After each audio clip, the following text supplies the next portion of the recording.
Hello everyone and welcome back to the series of Digital Logic Design. Today we will study a 3 variables kmap. We know that for 3 variable kmap we have 8 possible binary combinations which start from 0 and end on 7. And corresponding to this combination we have 8 minterms for which we will make 8 squares in the kmap. And a map for 3 variables is shown in the figure A, in which 8 minterms are arranged. Note that these minterms are not arranged in the binary sequence but arranged in sequence similar to the Greek code, because the characteristic of this sequence is that only one bit changes in value from one adjacent column to the next. This means that if you have 2 adjacent squares, there will be a difference of 1 bit only. The map is redrawn in figure B with numbers in each row and column to show the relationship between squares and the 3 variables. And within each square, the minterm and the designation are also defined. Now in figure B, if you look for minterm M5, this minterm corresponds to x, y prime, z. And the square corresponding to M5 have a row value of 1 and have a column value of 0, 1. Now if the value of row and column are concatenated, they gives a binary of 1, 0, 1, which is equivalent to decimal 5. Similarly, each cell of the map corresponds to a unique minterm. Or we can say that the another way of looking at a square M5 is x, y prime, z, is to be consider it to be in the row marked with x and the column belonging to y prime z. If you analyze the kmap for 3 variables which have 8 minterms or 8 squares, and each square corresponds to a minterm. Now among these 8 squares, for every 4 squares, a variable have a value of 0 and for remaining 4, it has a value of 1. So for all those squares for which a variable have a value of 0, the variable appears in the prime form, and unprimed if the variable have a value of 1. For convenience, all those squares are highlighted or marked with the letter symbol for which the variable have a value of 1.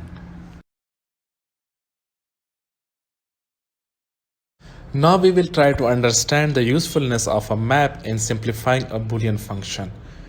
We have arranged the minterms in the sequence of Greek code because in this sequence, any 2 adjacent squares in the map have a difference of 1 bit or 1 variable. So the variable will occur prime in the one square and unprimed in the other. And the remaining variables will be the same. So if you add both, the minterms will result in the reduction of the variable which differ in value. For example, M5 and M7 are 2 adjacent squares. The variable y occur prime in the M5 and unprimed in M7, whereas the other 2 variables are the same in the both squares.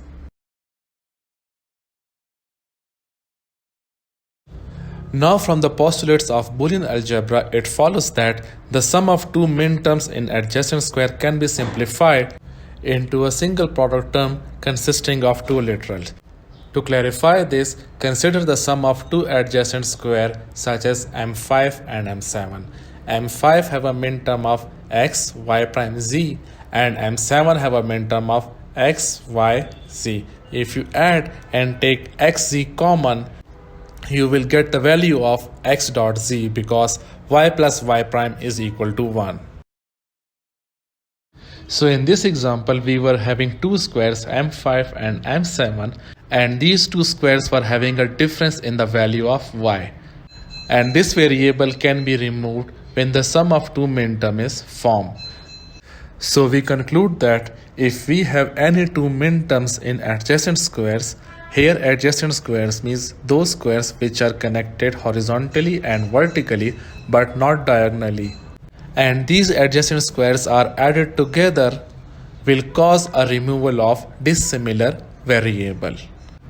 Or we can say that in sum of adjacent squares, any variable whose value is changing, that will be removed from the final sum value.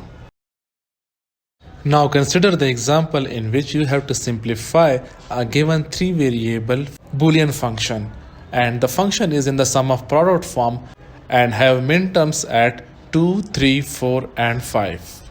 As a solution, at first make a 3-variable map and mark 1 in each minterm square that represents the function, and your kmap will somehow look like as shown in the figure. The squares corresponding to 0, 1, 0, 0, 1, 1, 1, 0, 0 and 1, 0, 1 are marked with 1. Now, the next step is to make group of adjacent squares. Here we have two possible groups of adjacent squares which are highlighted and shown in the figure.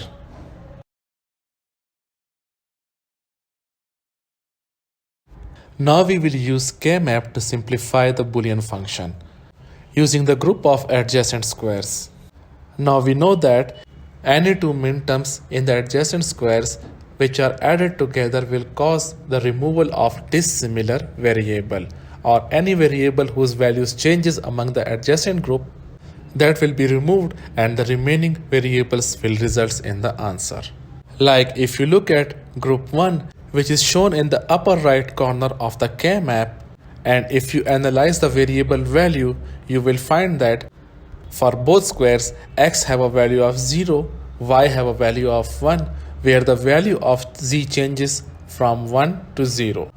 So the variable y will be removed and the minterm will be formed from the value of x and y.